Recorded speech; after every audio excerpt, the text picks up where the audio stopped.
En France, sur cette troisième canicule de l'été qui démarre dans le sud, on n'a pas fini d'en parler. Et elle devrait s'étendre dans les prochaines heures, cette canicule, les prochains jours, à la quasi-totalité du pays. Sur les plages de Saint-Brévin, en Loire-Atlantique, les secouristes sont prêts et hissent les drapeaux pour alerter sur d'éventuels chocs de température. Reportage de Charles Guyard.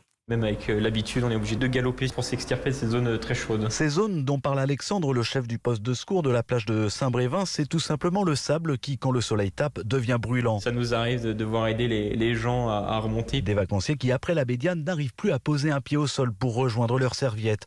Mais lorsqu'il fait très chaud, c'est surtout avant d'aller dans l'eau qu'il faut être particulièrement vigilant. Il ne faut pas que les gens se jettent dans l'eau, comme certains peuvent le faire, du sable chaud, très chaud jusqu'à l'eau, parce que c'est vrai que c'est là où il peut y avoir des accidents. Et pour éviter des incidents dus au choc thermique, les postes de secours ont adapté leur signalétique.